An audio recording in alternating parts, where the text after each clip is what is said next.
The exam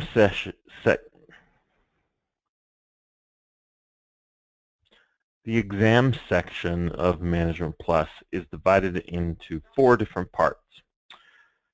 One of the parts being the menu options up here at the top. Another part being what we call the blue banner, which is this section right up in here. A third section is called the form tree, which is over here on the left-hand side. And then this section in the middle is what we call the form or the page of the exam. For this training session, we are going to talk about the blue banner. I mentioned a lot of things about this blue banner in our last training video, so some of the stuff I will not go over again. But let's start over here on the left-hand side. We already discussed the published and how it works. This section right here will show patient demographic information that comes from the patient demographic page. It should have already been entered, and it will show up here showing the patient's name, a preferred name if they have one, date of birth, their age, and their gender. If we come down here, we see the date of service, the physician, the visit description, the status, and then the top 4 diagnoses, which we discussed in the other session, training session. I did mention that I would show you a few settings that are tied to these, so let's go ahead and do that now. What I'm going to do is I'm going to go back to my Management Plus home screen, and then I'm going to click on File, go down to General, and click on Staff Properties. Because this is a staff, or these are staff properties, each individual user has the ability to set these up to their liking.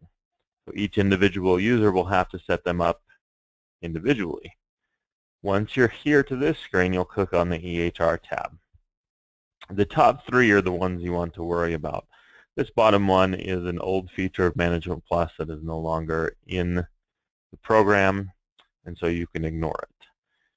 So we talked about these 3 settings earlier. Let me just kind of reiterate what they mean. Set date of service to today for new records. If that is checked, when you open a new record for any patient, it will automatically set the date of service for whatever day it is. Very self-explanatory. The second one, use the physician from the last medical record for new records. I mentioned earlier that the first time you see a patient, you will have to select the physician's name from the drop-down. If you have this feature checked and implemented, you will only have to select them once. From then on, it will automatically use the same physician. The third one is use the last diagnosis codes from the last medical record for new records. We talked about this before as well. If you want it to automatically pull those top 4 diagnoses from the prior visit, you can check this box and have that turned on. So again, these are general staff properties, meaning each individual staff member has the ability to do these themselves. Right? So that's how that works. So let's jump back to our exam, and we'll continue to talk about the blue banner. We're going to go over these icons right up here at the top. The first icon is a clipboard with a check mark in it. What that allows you to do is send a task to another user or another staff member. If you click on the icon, it'll pull open this task sending dialog box. Now, some of this stuff on here is completely optional. Really, the only thing you have to send a task is you have to decide who you're going to send it to. When you click the drop-down, it'll show every user inside of the system. I only have 4 users set up. For testing purposes, since I am logged in as a system administrator, I'm actually going to send a task to myself. You can use it as a reminding system, so you can send yourself to do items or reminder or something. So I'll send something to myself. All right. Due date is optional, but I will put one in, due date today. This next one, common and individual, is only important if you are sending it to more than one person at a time. So let's say that I come back and I'm sending it to system administrator, new guy, Brad Peterson, and test 2, test 2. If I'm sending it to all 4 of them, then I need to decide how that task is going to go out. If I select common, what is going to happen is it's a common task for all 4 of them, meaning I only want one of them to do it. So if in my subject line I said, someone please call this patient and find out what is wrong, well, I don't want that patient to get 4 different phone calls, one after the other. I only want one of my staff members to call this patient. So I'm going to select a common. That way, when one of them marks the task as having been completed, it will delete the task for the other 3 as well. Right? Now, if I do want all 4 of these people to call the patient, for the patient to receive 4 different phone calls, then I can select individual. That way, if system administrator marks this task as completed, it will still appear on new guys, Brad's, and test 2's task list until they complete it themselves. Some of the things that I've seen practices do for individual tasks is please go check your time cards, things that you really want every single one of them to do. Most of the time, though, it's going to be common from the EHR side. You can change the colors, the background and foreground colors, if you want the task to stand out for some reason. We have a subject line. You can give it a priority. Again, this is optional. You're going to ignore the completed box when you send a task. The completed box is for when you receive the task and you complete it. You can check the completed box. Notify when completed is optional as well. What this does is it will send me a message back telling me when somebody did this. Since I'm going to send a common task, when one of these guys does this, it will send me a message back saying this has been completed. Now the link option will link our patient to this task. And now you can see that it only has a number and a little dash. That means that I don't have a complete link yet. If I send this task, and as soon as I save this EHR visit, that link will complete itself. Right now, it has nothing to link to because the EHR visit has not been saved up to this point. So I'm going to go ahead and click OK and send this task out. Then I'm going to come up here and I'm going to save my visit. Yes, I'm going to enter a description here real quick. We'll go ahead and save the visit.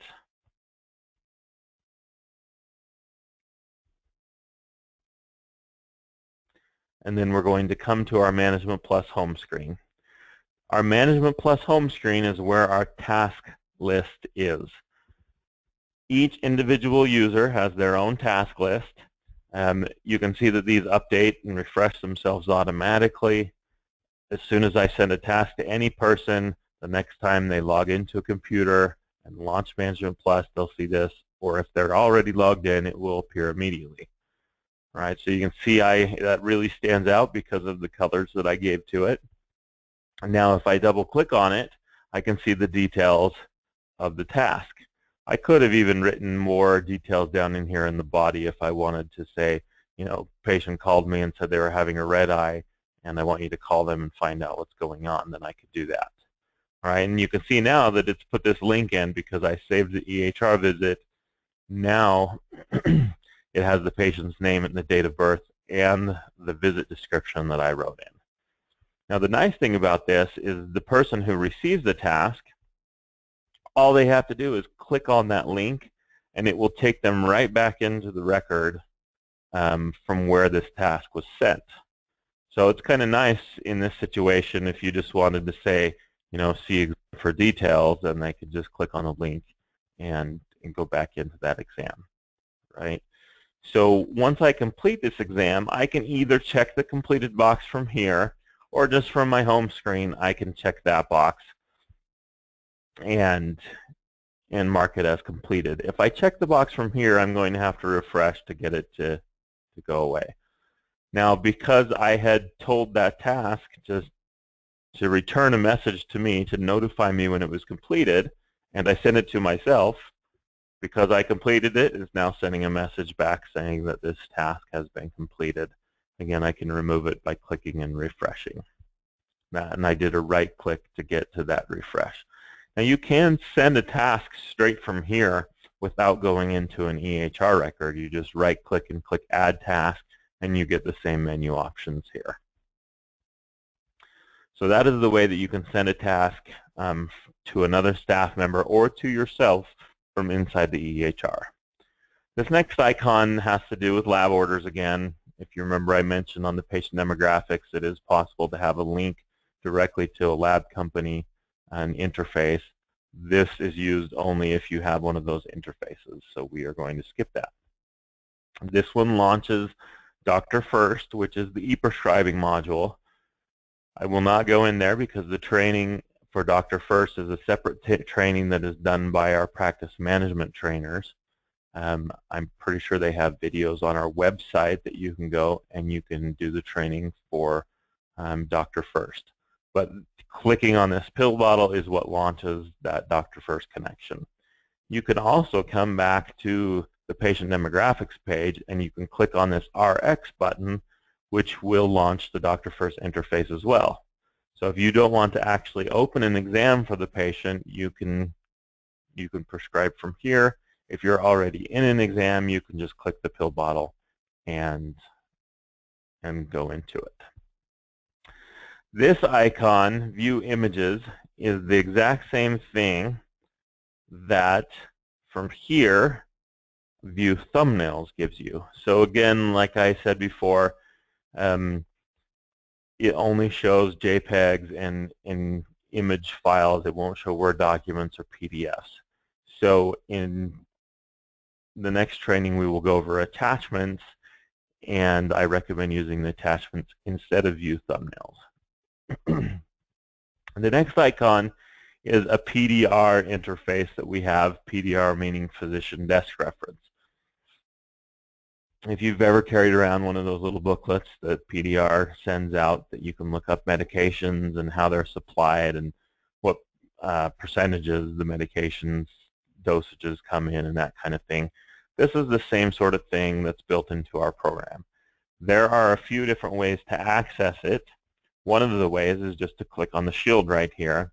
What it does is it launches an integration website with PDR that you can use to search. You do not need to worry about a login or anything. Just come down here to the search and type in a drug name and click go. And if they have any information on that drug, it will pull up and display here for you to be able to view. All right, so that's one way for you to do that. Now we have a different type of integration with that.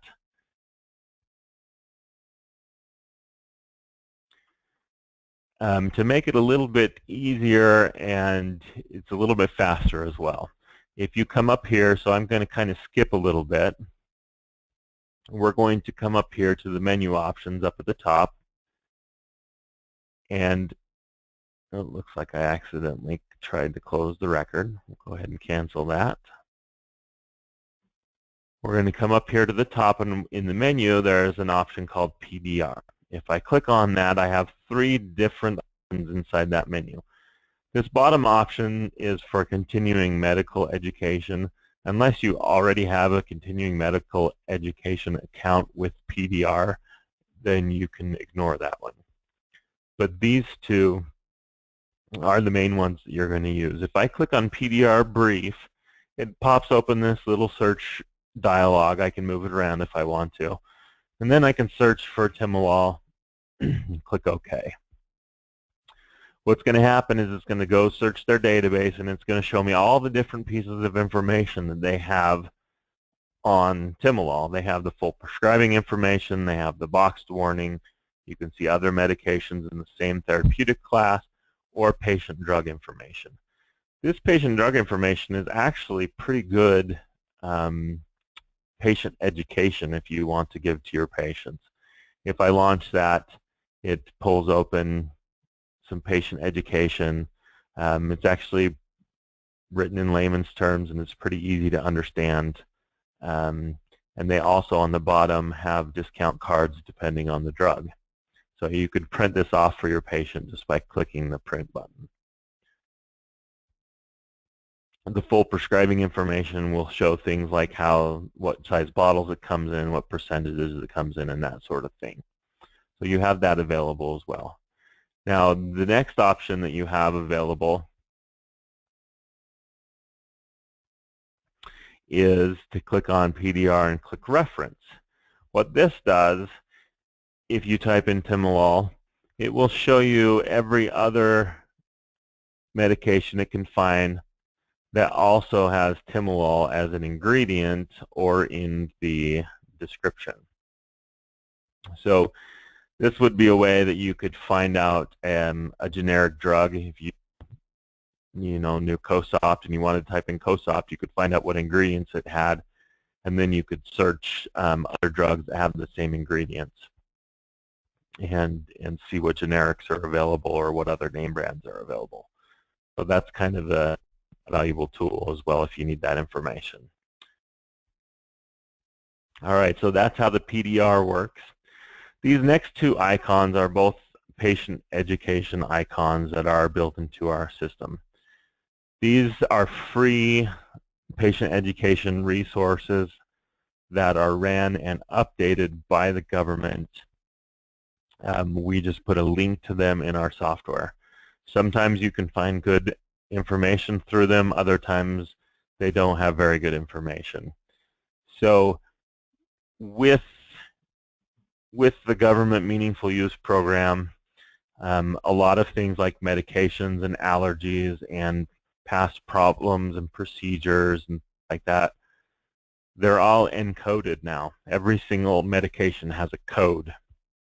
What these two patient education resources do is they link to those specific codes. So the way that you have to use them is you have to go to your history page. You had to have already filled out some of the history items. Then you can click on one of those drugs and click the information box. And if it can find information based on that drug, it will. So it didn't find anything. It must not recognize. I'm going to try it a little different way. I can actually get to it the same way by right-clicking on the drug, hovering over prescriptions, and clicking patient education.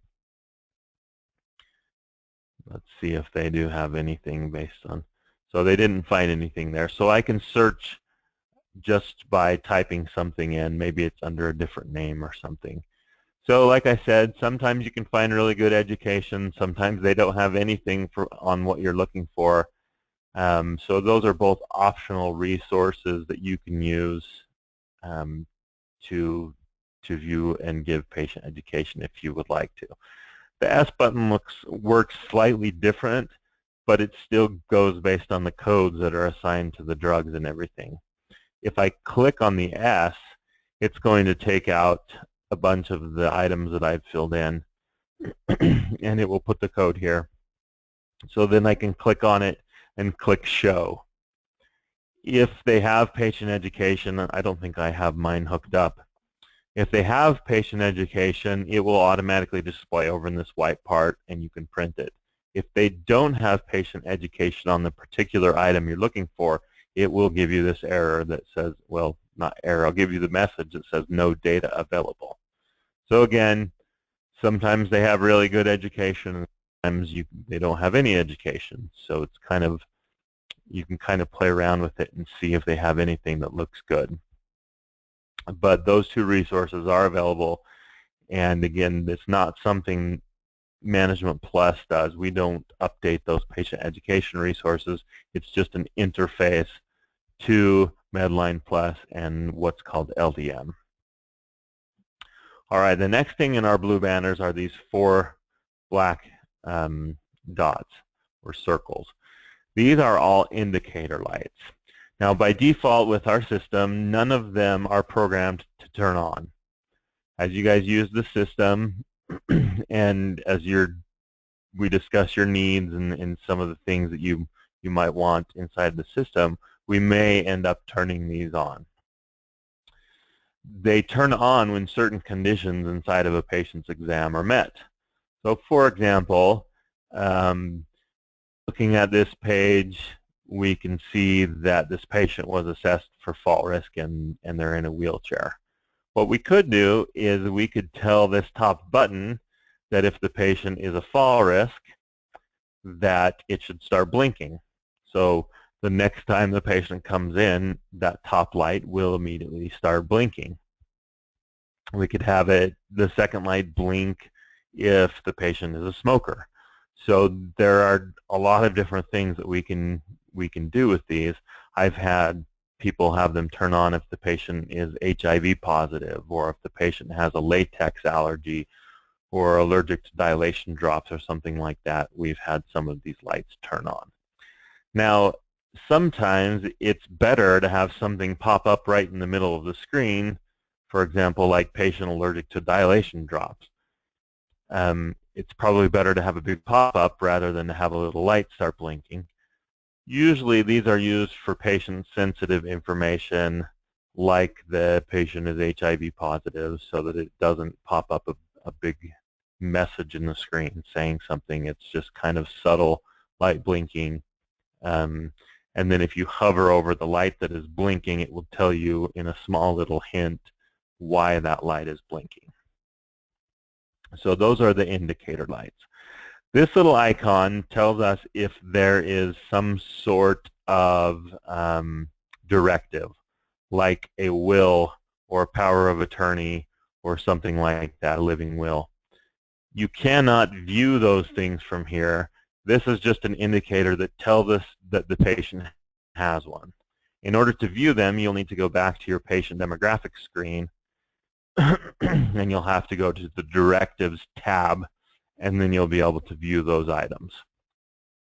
All right, so inside the EHR visit, it just tells us if they have one or not. Okay, over here, this picture is actually significant. This can be changed to show the picture of the staff member. If you're constantly switching rooms and switching who is editing the record, then you will probably want to put your pictures in the user setup so that they'll display here. And then it shows the name of the person that is logged in. You can switch in the middle of an exam who is logged in just by clicking on the portrait, and then it will take you to a login screen. Just you'll type in your username and password, and it will immediately take you back to here, and it will show the new person's name. So, for example, if you had a tech working the patient up, and then the doctor came in to take over, the doctor could click the picture, type in their username and password, and it would switch to the doctor's name right here. That way the system would know it is now the doctor who is editing the record. So that is the blue banner and how everything functions and works with that.